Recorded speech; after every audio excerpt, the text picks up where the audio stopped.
Hello बच्चों, welcome back to our YouTube channel SVN academy. मेरे प्यारे बच्चों, हम लोग कंटिन्यू किए हैं आपकी क्लास 12th का लेसन 2 लास्ट स्प्रिंग।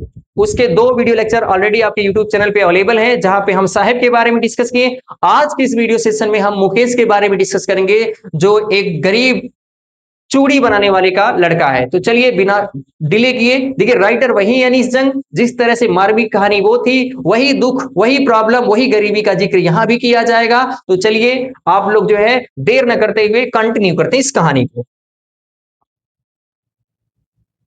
यहां पे देखिए एक लड़का है मुकेश, इसका कैरेक्टर क्या है मुकेश, और यहाँ पे मुकेश के बारे में और उसके लाइफ के बारे में एनिस जंग डिस्कस करती है।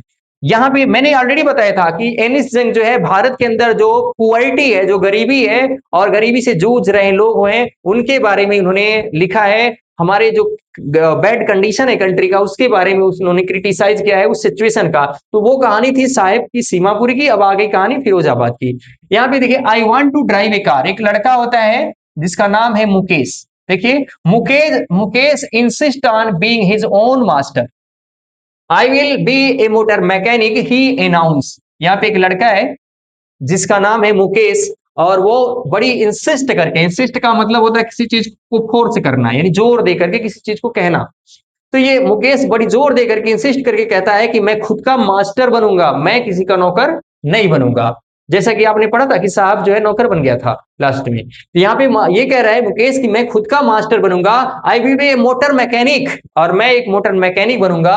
ही अनाउंस, वो घोषणा करता है, वो चिल्ला के कहता है कि मैं किसी का नौकर नहीं बनूंगा, मैं खुद का मालिक बनूंगा और मैं एक मोटर मैकेनिक बनूंगा। एनिस जंग अब यहाँ पे मुकेश से भी पूछती हैं, do you know anything about cars? I ask, मैंने पूछा मुकेश से, क्या तुम्हें कार के बारे में कुछ जानकारी है कि नहीं है, या वैसे ही कह रहे तुम मोटर मैकेनिक बनोगे?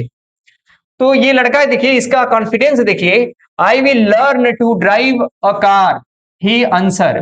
उसने आंसर दिया, उसने जो है कहा कि क्या हुआ मुझे नहीं पता है कार के बारे में, मैं ड्राइव करना, मैं कार चलाना सीख लूंगा।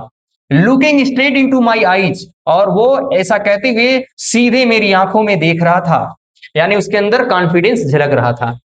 His dream looms like a mirage amidst the dust of street that filling his town Firozabad famous for its bangles।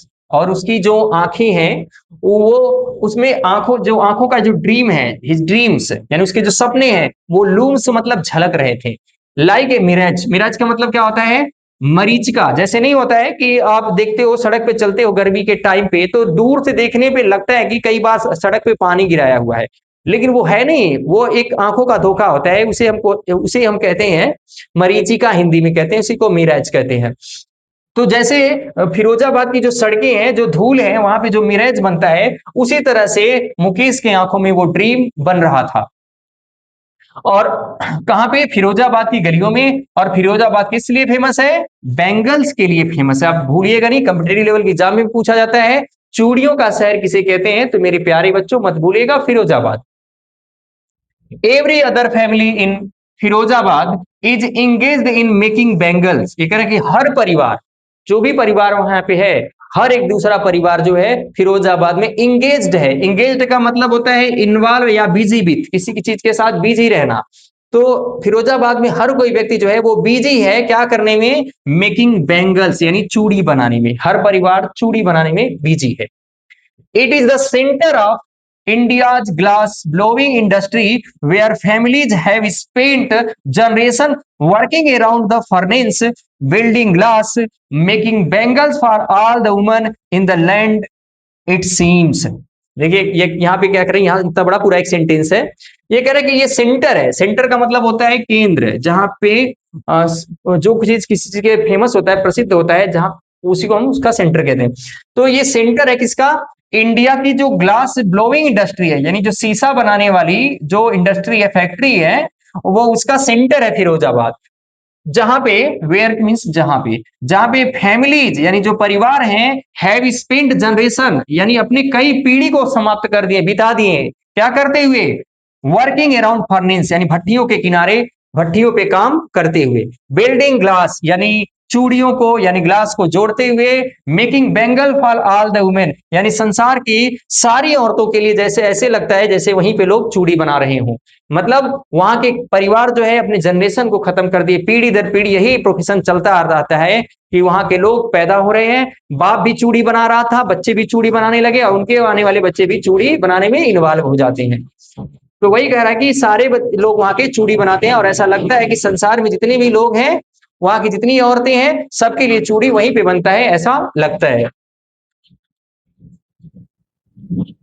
आगे देखिए, जो मुकेश की फैमिली है उसके बारे में थोड़ी सी बात कर रही है एनिस जंग जी। देखिए, Mukesh family is among them, और उन्हीं में से जो चूड़ी बनाने वाले लोग हैं उन्हीं में से मुकेश का भी परिवार है। देखिए, none of them know that it is illegal for children like him to work in the glass furnace with high temperatures in dingy cells without air and lights. That he law, देखिए, that the law in, if enforced, could get him and all those 20,000 children out of the furnace where they slot their daylight hours, often losing brightness of their eyes। देखो यहां तक इतना लंबा sentence है मेरे प्यारे बच्चों। हम थोड़ा इसको छोटे छोटे करके पार्ट में पढ़ते हैं ताकि आपको अच्छे से समझ में आए। ये कह रहे कि उनमें से कोई नहीं जानता, नन ऑफ देम नो, यानी उनमें से कोई नहीं जानता कि it is illegal for children like him, यानी उसके जैसे बच्चों, किसके जैसे बच्चों के, मुकेश के जैसे बच्चों को काम करना इलीगल है। ये बात फिरोजाबाद में किसी को भी नहीं पता है कि बच्चों से काम नहीं करवाया जा सकता है। देखिए, आपको पता है आपका जो वो है आर्टिकल 23 शोषण के विरुद्ध अधिकार, तो वहां पे भी एक आगे कि जो बच्चे हैं उनसे हम काम नहीं करवा सकते, लेकिन फिरोजाबाद में किसी को भी ये बात पता नहीं है कि बच्चों से काम करवाना इलीगल है। To work in glass furnace, यानी ग्लास की जो फर्नेस है, भट्टियां हैं, उस पर काम करवाना बच्चों से, विथ हाई टेम्परेचर, जिनका टेम्परेचर बहुत हाई है और जो कमरा है वो डिंजी है। सेल का मतलब होता है कमरा और डिंजी का मतलब होता है गंदा, यानी कम लाइट वाला। विदाउट एयर, जहां पे हवा भी नहीं है और कोई लाइट भी नहीं है, यानी एक गंदे कमरे में हाई टेम्परेचर के भट्टी पे बच्चों से काम करवाना ये इलीगल है। और ये बात शायद फिरोजाबाद में किसी को पता नहीं थी। दैट द लॉ, यदि कानून, इफ इन्फोर्स, यदि कानून लागू होता, मतलब जो हमारे यहाँ राइट्स है, जो शोषण के विरुद्ध अधिकार है, उसको इन्फोर्स किया जाता फिरोजाबाद में, लागू होता, है ना, तो मुकेश और उसके जैसे 20,000 बच्चे जो वहां पे रहते हैं, जो फर्नेस, हार्ड फर्नेस से जो गर्म भट्टी पे काम करते हैं, जहां पे वो अपने पूरे दिन को समाप्त कर देते हैं, क्या करते हुए, losing their brightness of their eyes, जहां पे अपनी आंखों की रोशनी को खत्म करते हुए, यानी अपनी आंखों की रोशनी गंवाते हुए फर्नेस पे काम करते हैं, उस अंधेरी, उस गंदी कमरे में, यानी जहां पे लाइट भी नहीं होती है, हवा भी नहीं होता है, ऐसे गंदे कमरे में वो टाइम काटते काटते, काम करते करते एक टाइम ऐसा आता है उनकी आंखों की रोशनी चली जाती है। यदि कानून लागू होता तो कम से कम 20,000 बच्चे मुकेश जैसे बच जाते हैं ऐसे काम करने से। आगे देखिए, मुकेश आइज बीम, जो मुकेश की आंखें हैं वो झलकती हैं, एज ही, देखिए, as he volunteers to take me home, यानी जो उसकी आंखें हैं उनमें एक चमक होता है, बीम होता है, और वो चमक क्या बता रही होती है कि वो वॉलंटियर है। वॉलंटियर का मतलब होता है इच्छुक, जो स्वेच्छा से काम करता है, वो इच्छुक है टू टेक मी होम, मुझे घर ले जाने के लिए। यानी जो मुकेश है वो इस चीज को लेके क्यूरियस है कि मैं मैडम जी को अपने घर ले जाऊंगा। विच ही प्राउडली सेज इज बीइंग रिबल्ट, यानी उस घर ले जाएगा जिसे बड़े गर्व से वो कहता है। देखिए यहाँ पे विच ही प्राउडली से, जिसके बारे में वो बड़े गर्व से प्राउडली कहता है, क्या कहता है कि रीबिल्ट, यानी जो मेरा घर है वो फिर से बन रहा है, यानी फिर से उसको बनाया जा रहा है। और वहां पे वो ले जाने के लिए उस एनिस जंग बेचारी जो लेखिका है उनको ले जाने के लिए बड़ा ही क्यूरियस रहता है, बड़ा उत्सुक रहता है लड़का वो। वी वॉक डाउन स्टिंगिंग लेन, देखिए यहाँ पे कह रहे हैं कि हम लोग, वॉक डाउन का मतलब होता है चल के जाते हैं, पैदल। स्टिंगिंग का मतलब होता है जो गंदी है, बदबूदार है। लेन्स माने होता है गली। चोक्ड विथ गार्बेज, जो कूड़ा करकट से भरा होता है। पास्ट होम दैट रिमेन होवेल्स, जो पुराने घर हैं वो होवेल्स हो चुके थे। होवेल्स का मतलब होता है एकदम जर्जर, यानी खराब। क्रम्बलिंग वॉल्स, जो दीवार है वो लड़खड़ाती है। वुबली डोर्स, दरवाजे भी लड़खड़ाते हैं। यहाँ पे देखिए चोक का मतलब होता है जाम हो जाना, स्टिंगिंग का मतलब होता है बदबूदार, होवेल्स का मतलब होता है खोखला, मतलब जो होता है वो जर्जर पुराना। क्रम्बलिंग का मतलब है लड़खड़ाने वाला, हिलने डुलने वाला। बोबलिंग का सेम अर्थ है जो क्रम्बलिंग का है, जो चीज हिलता डुलता है, लड़खड़ाता, स्टम्बलिंग करता है, वो हिलने डुलने वाला है। नो विंडोज, और वहां पे कोई खिड़कियां नहीं है उनके घर में। क्राउडेड विथ फैमिली, जो परिवार से भरा हुआ है। और एंड एनिमल्स, यानी साथ में जानवर भी रह रहे हैं। को एग्जिस्टिंग, यानी साथ में, को एग्जिस्ट का मतलब होता है साथ में सरवाइव करना। प्राइमल स्टेट, यानी उस स्टेट में जहां पे पहले के लोग रहते थे, आदि मानव रहते थे, उसी की जैसे। कह रहे जब मुझे घर लेके जाता है वो लड़का मुकेश, तो हम लोग गलियों से जाते हैं। और गलियां कैसी होती है? स्टिंगिंग होती हैं। एक बार फिर से इरेज कर देना इसको। गलियां कैसी होती हैं? स्टिंगिंग होती। स्टिंगिंग का मतलब होता है गंदी होती है, और चोक्ड विथ गार्बेज, और कूड़ा करकट से ये भरी होती हैं। और जो घर होते हैं वो पुराने हो चुके होते हैं, जर्जर हो चुके हैं, दीवारें हिल डुलती हैं, दरवाजा भी लड़खड़ाता है। और वहां पे लोग जो है को एग्जिस्ट करते हैं, यानी साथ में रहते हैं। कौन कौन? जानवर और इंसान, यानी एक ही घर में जानवर भी है और इंसान भी है, साथ में रह रहे हैं। बिल्कुल प्राइमरी स्टेट में, जैसे आदिमानव रहते थे उसी तरह से फिरोजाबाद में लोग रह रहे हैं। He stop at the door of one such house, और ऐसे ही जो घर हैं उन्हीं घरों में से एक घर के सामने मुकेश रुक जाता है। बैंग ए वूबली आयरन डोर, एक लोहे का दरवाजा होता है, उस पर बैंग करता है। बैंग का मतलब होता है कुछ जोर से धक्का लगाना। विथ हिज फुट, अपने पैर से, यानी अब वो ऐसे हाथ से नहीं खोल रहा, पैर से मार के खोल रहा है उसको, उस दरवाजे पे। एंड पुश इट, और धक्का देकर के इसको खोला। पुश इट ओपन मतलब धक्का देकर के इसको खोल दिया। यानी जो दरवाजा है लोहे का, उस पर लात से मारा और धक्का देकर के फिर उसको खोल दिया। आगे देखिए। अब यहाँ पे एनिस जंग जी बता रही हैं, we entered a half built shack, हम लोग जो है इंटर किए, मैंने प्रवेश किए a half built. Half built का मतलब आधा बना हुआ, सैक का मतलब होता है झोपड़ी, छप्पर। यानी उसका मकान जो है छप्पर का है। छप्पर मतलब मड़ई का है, और वो आधा भी बना हुआ था। वन पार्ट ऑफ इट, देखिए in one part of it, यानी उसके एक पार्ट में। जैसे मान लीजिए यहाँ पे उसका जो मकान है वो बना हुआ है, तो उसका एक पार्ट अभी जो है बना हुआ है, और एक पार्ट ये पूरा खाली है। तो ये जो आधा पार्ट है उसके पार्ट की बात कर रहा है। देखिए in one part of it, देखिए thatched with dead grass. Thatch का मतलब होता है किस, आपने सुना होगा कवर करना या ढकना, या हमारे यहाँ कहते हैं छावल जाला, मड़ई नहीं से छाते हैं उसको, तो वही, तो वो कवर किया हुआ था किसे? डीड ग्रास से, यानी सूखी हुई घास से। Is a firewood stove over which seats a large vessel of sizzling spinach leave, यानी जो छप्पर आधा हुआ, आधा ये बना हुआ था, उसी के नीचे एक स्टोव था। स्टोव का मतलब होता है चूल्हा, और चूल्हे पे एक बहुत बड़ा सा बर्तन रखा गया था। और उस बर्तन में क्या था? उस बर्तन में क्या था? सिजलिंग स्पिंच था। सिजलिंग का मतलब होता है भाप देते हुए, उबलते हुए। और स्पिंच माने होता है पालक, और लीव माने होती पत्तियां, यानी साग बन रहा था उसके घर। ऑन द ग्राउंड, ग्राउंड पे इन ए लार्ज एल्यूमिनियम प्लेटर, एक बहुत बड़ा एल्यूमिनियम का प्लेट रखा हुआ था। और मोर चॉप्ड वेजिटेबल, और उसमें भी सब्जियां जो है काट करके रखी गई थी। अब देखिए ए फ्रेल यंग मैन, यहाँ पे फ्रेल का मतलब होता है वीक, कमजोर। एक कमजोर युवती थी, is cooking the evening meals, और वही युवती जो है, यानी एक औरत थी जो काफी कमजोर थी, दुबली पतली थी, वो कुकिंग कर रही थी, शाम की भोजन के को बना रही थी। मतलब शाम का टाइम था, और वो रात का जो भोजन नहीं बनाते हैं डिनर, तो वही वो बना रही थी। फॉर द होल फैमिली, यानी पूरे परिवार के लिए। यानी वो जो औरत है दुबली पतली, वो भोजन बना रही थी, पालकी उल्की सागोग, वो किसके लिए बना रही थी? पूरे परिवार के लिए। देखिए through eyes filled with smoke she smiled, अपनी आंखों में धुआं लिए, क्योंकि चूल, चूल आप जानते हैं जो लकड़ी का स्टोव होता है।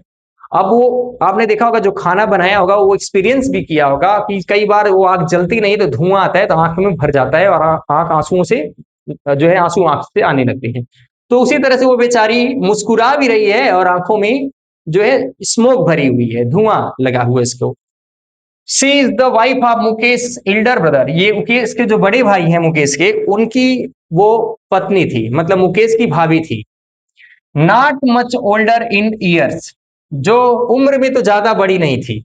सी has begun to command respect, और उन्होंने रिस्पेक्ट करना, यानी जो लड़की थी, औरत थी, वो रिस्पेक्ट दिखाना शुरू कर दी। एज द बहू, जैसे एक बहू दिखाती है।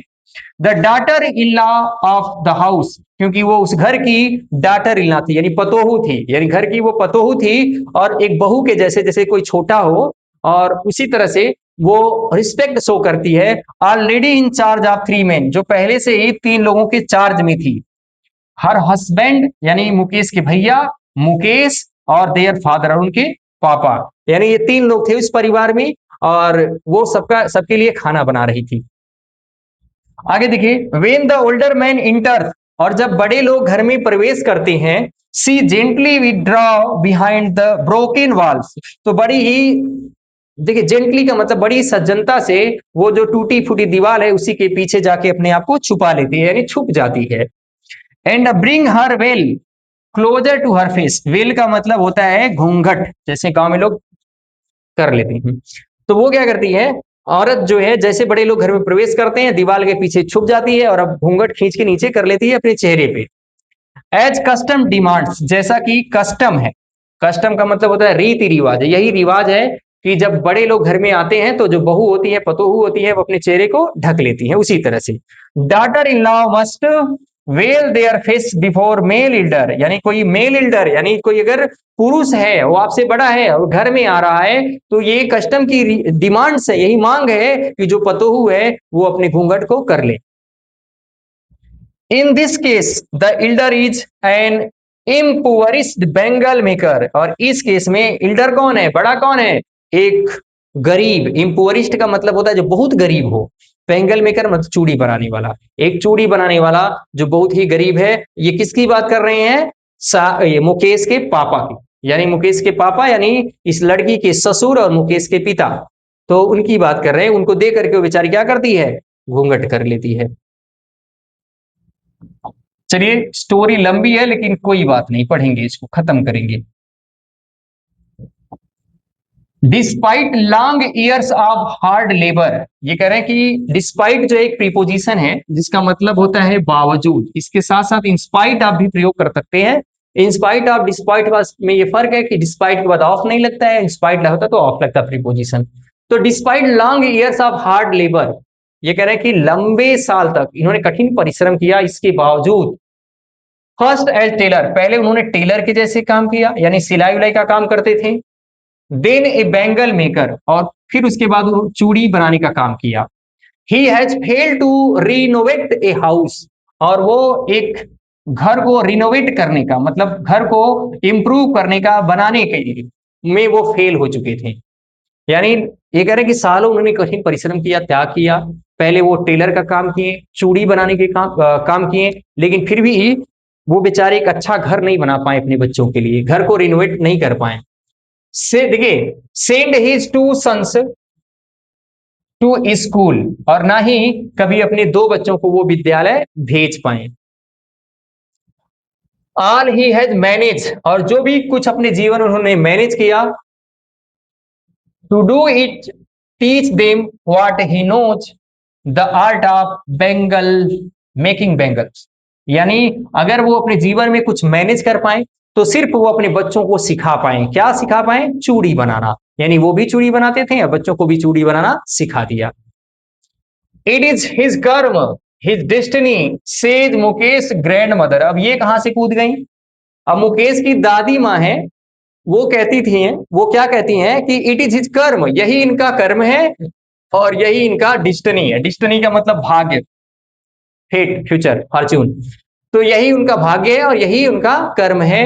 Who has watched her own husband go blind with the dust from polishing the glass of Bengals, देखिए, जिन्होंने देखा था कि कैसे उनके जो पति हस्बैंड हैं वो ब्लाइंड हो चुके थे, अंधे हो चुके थे, कैसे, जो ग्लास है, यानी जो ग्लास है, कैसा ग्लास, बैंगल्स वाला, जो चूड़ियों का शीशा है, उसको पॉलिश करते करते जो उससे डस्ट निकलता है, जो उससे गर्दा निकलता है, उससे कैसे उनके पति की आंखें खत्म हो गई थी, खराब हो गई थी, उसको उन्होंने अपनी आंखों से देखा था, और वो कहती हैं कि यही इन लोगों का कर्म है और यही उनका भाग्य है।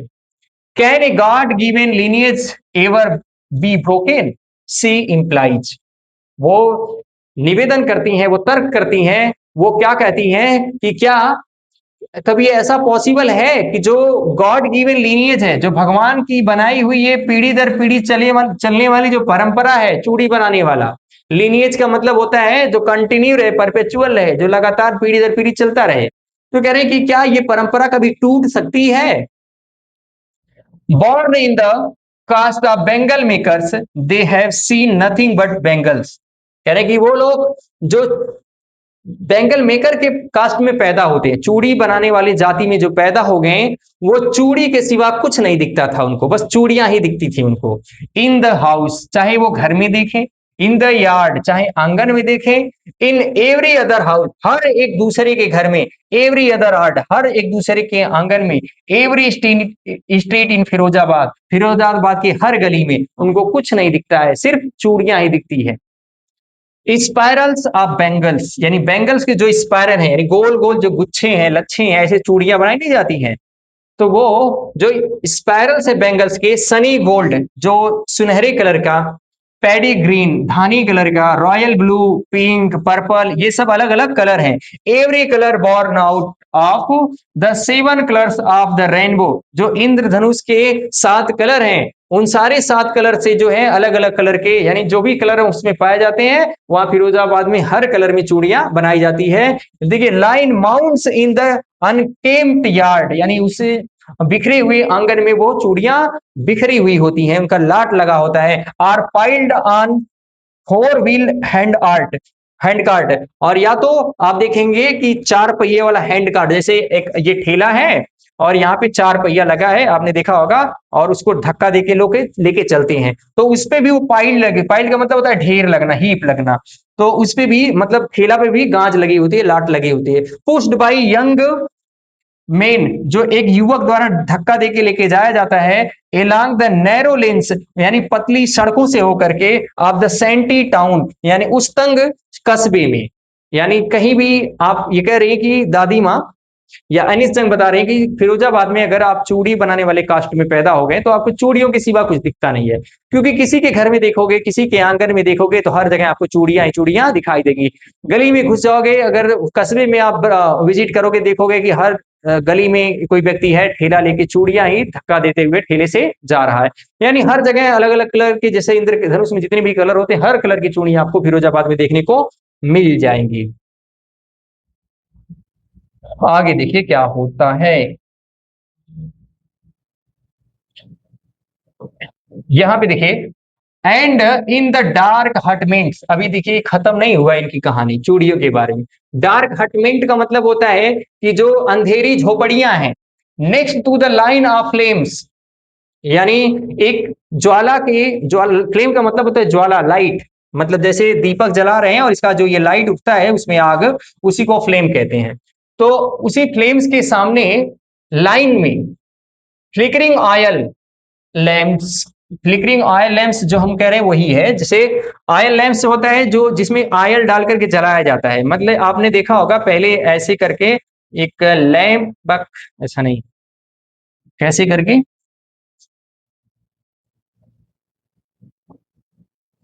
एक ऐसा करके लैंप बनाया होता था, ऐसे करके, और उसमें एक वो जलता था ऐसे करके, हालांकि ये सही नहीं बना लेकिन ऐसे ही कुछ होता था। तो वो देखिए, नेक्स्ट टू द लाइन, यानी लाइन बना करके किसके सामने, फ्लेम के सामने, ज्वाला के सामने, फ्लिकरिंग ऑयल लैंप्स, यानी दीपक के सामने, यानी जो ऑयल का लैंप है उसी के सामने। Seat boy, boys and girl, यानी लड़के और लड़कियां, with their father and mother, अपने मम्मी पापा के साथ वो लाइन से बैठी हुई होती हैं। Building the pieces of coloured glass into circle of bangles, और वो क्या करते हैं, बैठ करके जो रंग बिरंगे शीशे हैं उनको सर्कल में गोला बना करके जोड़ती हैं, यानी चूड़ियां जो है वो बिल्डिंग कर रही होती हैं। बिल्डिंग का मतलब होता है जोड़ना, यानी ये कह रहे हैं कि जो अंधेरी हटमेंट होती है, झोपड़ियां होती हैं, उसमें बच्चे और बच्चियां अपने मम्मी पापा के साथ क्या करते हैं, वो वहां पे चूड़ियां बनाते हैं, चूड़ियों को बिल्डिंग करते हैं, और वो किसके सामने, दीपक के सामने।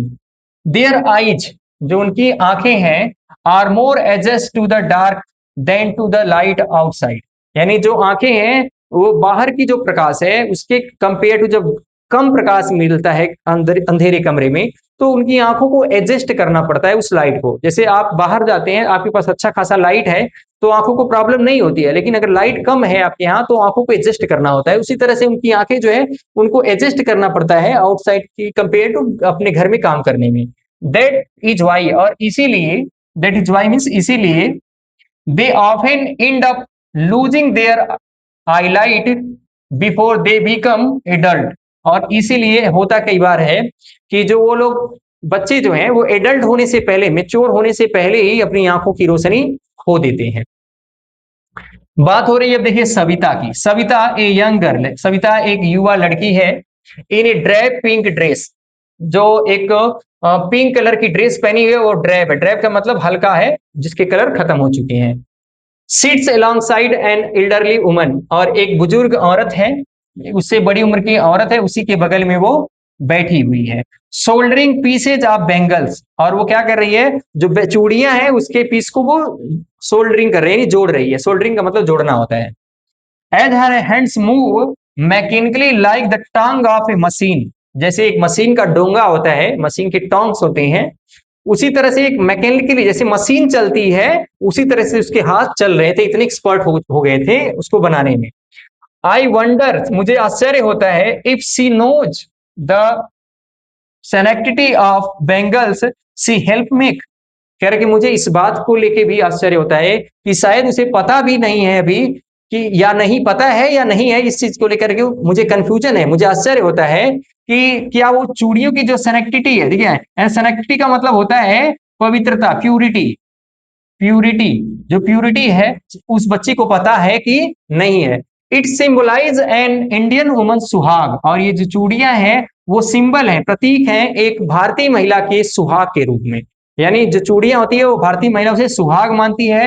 ऑस्पिशियसनेस, यानी वो पवित्र होता है इन मैरिज, यानी शादी में। यानी कोई औरत जो है उसके लिए चूड़ी उसका सुहाग होता है। जो शादी हो जाती है तो चूड़ी हमेशा वो पहनी रहती है, और जैसे वो उसके पति मर जाते हैं अनएक्सपेक्टेडली तो चूड़ियों को तोड़ दिया जाता है। तो इस पवित्रता को पता नहीं सविता को पता है कि नहीं जो चूड़ियों को बनाई जा रही है। देखिए, it will dawn on her suddenly one day when her head is draped with a red veil, her hands dyed red with henna and red bangles rolled into her wrist। देखिए, it will dawn on her, dawn का मतलब होता है भोर होना। तो यानी उसके उसे भोर होगा इसका अर्थ ये नहीं है, मतलब एक दिन उसे रियलाइज होगा, उसे एहसास होगा। सडनली माने अचानक, वन डे माने एक दिन। कब उसे एहसास होगा, देखिए when her heads is draped with A red well, जब उसके सर को एक लाल कलर के घूंघट से ढक दिया जाएगा। Her hands died red with Hina, और उसके हाथ को मेहंदी लगा के लाल कर दिया जाएगा। And red bangles rolled into her wrist, और उसकी कलाइयों में लाल लाल चूड़ियां पहना दी जाएगी। तब जाके शायद उसे एहसास हो इसका क्या मतलब था। She will then become a bride, तब वह एक दुल्हन बन जाएगी। चलिए आगे देखिए क्या होता है कहानी में।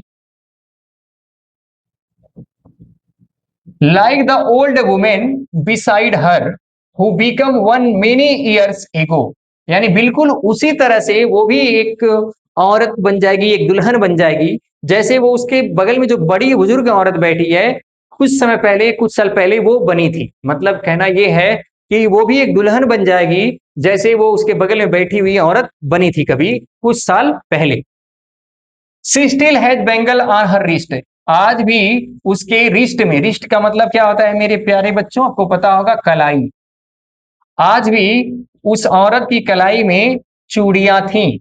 But no light in her eyes, लेकिन उसके हाथों में, यहाँ पे देखिए, आज भी उसके हाथों में, उसके कलाइयों में चूड़ी थी लेकिन आंखों में प्रकाश नहीं था, क्योंकि काम करते करते सब समाप्त। अब वो लड़की औरत क्या कह रही है, एक वक्त शेर भर खाना भी नहीं खाया। She says in a voice of drained of Joy, यानी एक ऐसी आवाज में वो बोली जहां पे जॉय ड्रेन्ड हो चुका था। ड्रेन्ड का मतलब मर चुका था, मुलझला चुका था, मिला चुका था। यानी इसकी आवाज में खुशी नाम का कोई चीज ही नहीं है। वो औरत क्या कहती है कि कभी पेट भर मैंने खाना नहीं खाया है अपने जीवन में। She has not enjoyed even one full meal in her entire life। अब देखिए वो कितनी गरीबी से ये जूझ रहे हैं, भले चूड़ी बनाते हैं, आपको लगता है कि फैक्ट्री चला रहे हैं, बहुत बड़े आदमी होंगे। ये औरत कह रही कि एक कभी भी ऐसा टाइम नहीं आया पूरी लाइफ में कि मैं पूरे लाइफ में, इंटायर लाइफ का मतलब पूरे लाइफ में कभी पेट भर खाना मिला हो, ऐसा कभी दिन ही नहीं आया। That is what she has repeated her husband and old man with following breads says I know nothing accept bangles. देखिए क्या यहाँ पे फिर से एक बार देखिएगा, ये कहती है कि मैंने कभी भी अपने पूरे जीवन में पेट भर खाना नहीं खाया। That's what she has repeated. और देखिए that is what she has reaped. Reaped का मतलब क्या होता है? मतलब जैसा आपने किया वैसा आपने पाया। रीप्ड का मतलब होता है, आपने पढ़ा होगा एज यू, एज एक स्टेटमेंट है, as you sow as you reap, यानी जैसा आप बोएंगे वैसा ही आप काटेंगे। तो वही कह रहे हैं कि that is what she has reaped. Reaped का मतलब क्या होता है कि उसका परिणाम भोगना, यानी ये वही चीजें हैं चूड़ी बना बना करके अपने जीवन को किस तरह से बिताए थे। हर हस्बैंड, उसके जो पति है, एन ओल्ड मैन, वो एक बूढ़े आदमी है, विथ फ्लॉविंग बियर्ड, जिनकी दाढ़ियां लहरा रही होती हैं, वो क्या कहते हैं, I know nothing accept bangles, कि मैं चूड़ी के सिवाय कुछ नहीं जानता। यानी अपने जीवन में वो अगर कुछ सीखे, कुछ जानते हैं, सिर्फ चूड़ियों को जानते हैं। चूड़ियों का जीवन था और उसी में अपने जीवन ने स्पेंड कर दिया, खत्म कर दिया। All I have done is make a house for the family to live in. कह रहे कि मैंने अपने पूरे जीवन में जो भी किया, एक घर बनाया जिसमें मेरे परिवार जो है वो रह सके, यानी परिवार को रहने के लिए एक घर बनाया। Hearing him one wonders if he has achieved what many have failed in their life time. और सुन के मुझे इस चीज का आश्चर्य होता है कि कम से कम उस व्यक्ति ने क्या किया था, वो अचीव कर लिया था जो अचीव करने में बहुत सारे, अभी फिरोजाबाद की फैमिली फेल हो गई थी। जैसे अभी मुकेश के पापा के बारे में मैंने पढ़ा था कि वो भी बच्चों के लिए अभी अच्छे से घर नहीं बनवा पाए, पढ़ा नहीं पाए। अब ये यहाँ पे ये इंसान जो है वो कह रहा है कि मैंने अपने बच्चों के लिए घर बना लिया था, रहने के लिए, परिवार के लिए, और ऐसा करने में फिरोजाबाद के बहुत सारे लोग जो है वो फेल हो गए थे। He has a roof over his head, उसके पास सर पे एक छत था। The cry of not having money to do anything except carry on the business of making bangles, not even enough to eat rings in every home. अब यहाँ पे ध्यान से इसको देखिए, to cry of not having money, यानी पैसे ना होने का रोना। To do anything except carry on the business of making bangles, यानी सिर्फ चूड़ी बनाने वाला बिजनेस को आगे ले जाने की सिवा, है ना। यानी अगर उस पैसे से कुछ कर सकते थे तो चूड़ी बनाने का बिजनेस वो कर सकते थे, उसी को आगे ले जा सकते हैं। और उसके सिवा पैसे का जो रोना था ना, ये कह रहे not even enough to eat, यहां तक कि खाने का भी पैसा उनके पास नहीं था। रिंग्स एवरी होम, यानी हर घर में बचता था, यानी सिर्फ इतना पैसा घर में होता था लोगों के कि वो अपने जो बिजनेस है चूड़ी वाला उसको आगे ले जा सके। और उसके बाद खाने का भी पैसा नहीं था, और इस तरह पैसे का रोना हर घरों में बचता था, यानी हर घर के लोग पैसे को लेकर के परेशान थे। द यंग मैन इकोज, जो यंग मैन का इको है, the lament of their elder, यानी जो उनके इल्डर हैं, जो बड़े हैं, उनके बुजुर्ग हैं, उनका जो लेमेंट, लेमेंट का मतलब होता है दुख के गीत या विलाप, यानी उनके दुख का रोना, उसी को जो यंग मैन है वो इको करते थे। इको का मतलब दोहराना, यानी जैसे पापा रोते थे पैसे के लिए, उसी तरह से उनके बच्चे रोते थे, उनके बच्चे फिर रोते थे, उनके बच्चे फिर रोते थे, मतलब पीढ़ी दर पीढ़ी पैसे का रोना लगा रहता था, गरीबी चलती रहती थी। Little has moved with time, और वहां पे समय के साथ, इट सीम्स इन फिरोजाबाद, ये कह रहा है कि ऐसा लगता है कि फिरोजाबाद में समय के साथ बहुत लिटिल परिवर्तन हुआ। लिटिल का मतलब क्या होता है, न के बराबर परिवर्तन हुआ, जिससे कोई फर्क ही नहीं पड़ता फिरोजाबाद में। चलिए आगे आ जाते हैं पॉइंट पे।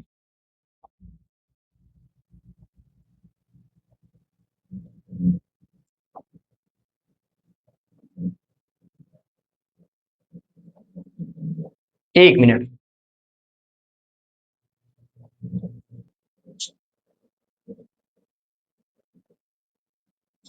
चलिए टाइम तो ज्यादा हो रहा है, लेकिन फिर भी कोशिश कर रहे हैं कि अब इसको यहीं पे छोड़ दें या आगे ले जाएं, आप डिसाइड करिए।